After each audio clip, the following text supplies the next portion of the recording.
So now if you talk to a person about what they want to achieve in life, what their goals are, usually at the top of that list somewhere will be achieving financial freedom, becoming wealthy. And that's for the obvious reasons. But here in the United States, there's a group of people that have an advantage over another group of people. I'm talking about business owners having an advantage over employees. And that's simply because of the system that we operate here under in the United States called capitalism.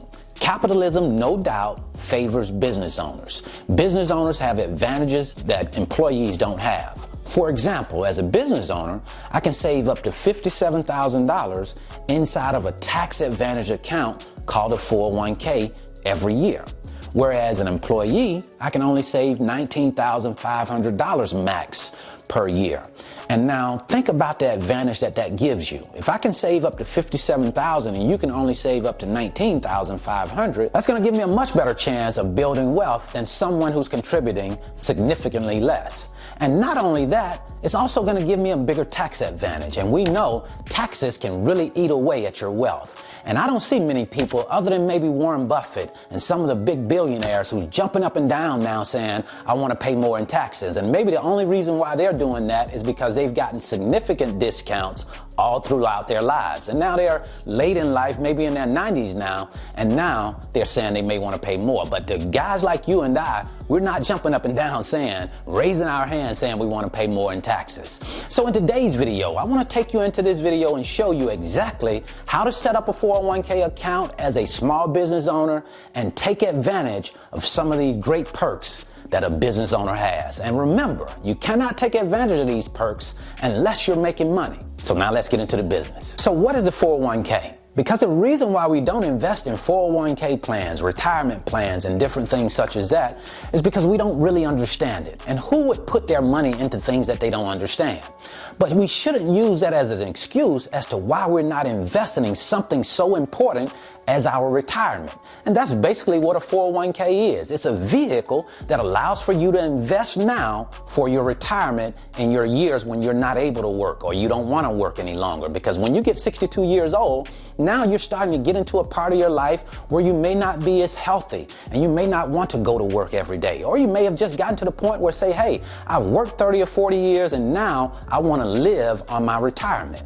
So the 401k is a section of the IRS code, 401 subsection K, that allows for employers to offer employees a way of investing for your retirement. Because it's going to get up to a point where you may not want to work any longer and you want to have money set aside. So now that you're not working, you can continue to live the life that you want to live, enjoy the life that you want to enjoy without having to work. And you have to do that by working, making money in your working years and setting money aside so that when that time comes, you still have money to enjoy your life. Or you can treat retirement like the big elephant in the room. Now we see this big pink elephant, he's standing in our living room.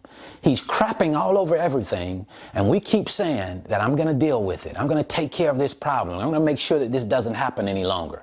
And it continues to happen. He continues to stand there and do it. It's kind of like having a child. The child is 3 years old. And you know in your heart that you want your child to go to college. You know that there are investments that you can start making now. 529 college plan. You can just start saving right now so that when your child gets to graduation age, he already has a nest egg so that you can send him or her to school.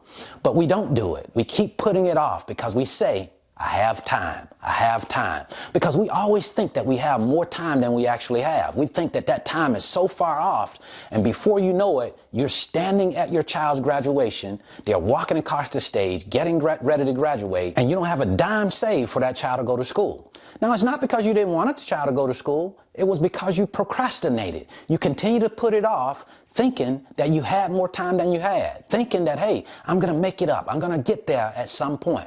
And at some point, continue to be pushed off further and further into the future. And now we're on Judgment Day. It's time for your child to go to college, and they don't have anything to go with. And now you have to scrap and make it happen at the last minute. Now, sometimes we're able to do it, but it could be much better planned. You could be in a much better situation. Your child could be in a much better situation. And now they are not because we put it off. That's the exact same thing that could happen with your retirement if you don't get proactive, if you don't start now and keep going. Let's not let that happen with your retirement. Let's get on top of it and get on top of it right now. All right, so now let's get into how we set up a 401k for ourselves, because earlier you heard me say that the 401k was set up by an employer for employees. And you might say to yourself, well, Brandon, I'm not an employer. I own my own business, but I'm not an employer of anybody. Well, that's where you will be a little bit incorrect at, because you are an employer.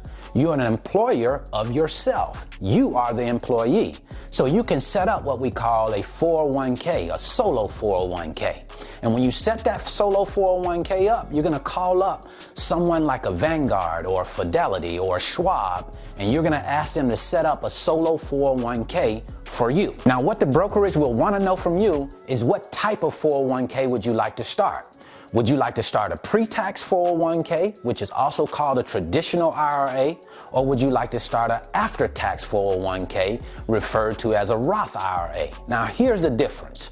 With a pre-tax IRA, that means that I can put my money into this account without it being taxed and defer the taxes until later on, until I get ready to take the money out of the account. And I also can get a tax cut on that money. So if I made $100,000 for the year and I contributed $10,000 to the 401k, that means that it's $100,000 minus the $10,000 that I contributed. So only $90,000 of my money will be taxed.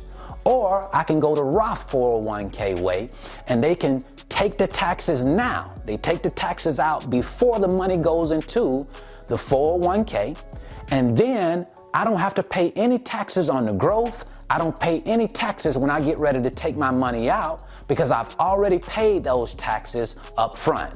So once you've decided on whether it's going to be a pre-tax or an after-tax, now they're going to go ahead and set it up for you, and then you want to go to your CPA and let them know, hey, I've set up a 401k, and I need for you to set it up on my W-2 so it shows that the money is coming out for this 401k. Your CPA will take a look at it, seeing what type of money you're making, and they can help you decide how much money you're actually going to contribute every month to that 401k Roth or to the traditional IRA. So next we have to determine whether you want to save or invest for your future.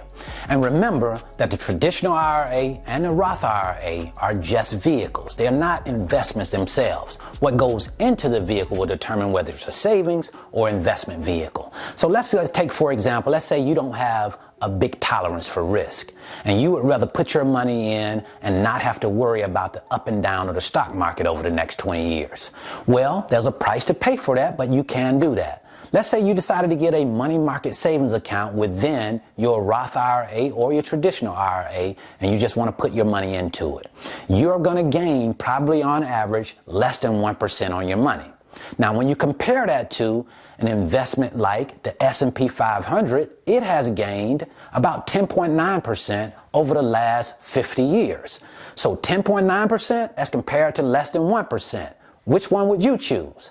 That's all going to depend on your risk tolerance. And if you just don't have the stomach for that, you can't sleep at night with your money, worried about whether it's going up or down, then you may just want to stick with the savings account. But I personally don't like the savings account because inflation is going to outpace your savings account. Inflation moves at about 2.5% per year. And if I'm only gaining about 1% or less than 1% on my money, that's not going to work out very well. So I want to invest my money in investment accounts in the S&P 500 in different investments, diversified investments that's going to allow for me to grow my money over the long term. Now, remember, past performance does not equal future results. We do get that. So just because the S&P 500 has gained 10.9% over the last 50 years does not mean that it's going to do that for the next 50 years. It could gain negative 10.9%. That's for sure. But we do know that past performance is past performance. So we do have something to measure it by. And when I can look at the last 50 years and it has gained 10.9%, I'm okay with saying I'm going to invest for the long haul in this particular investment, and I'm okay with however it turns out. If you're not okay with that and you would rather have the peace to build your money and build it slowly without having to worry about the up and downs of the stock market, then maybe safer investments may be the way you want to go.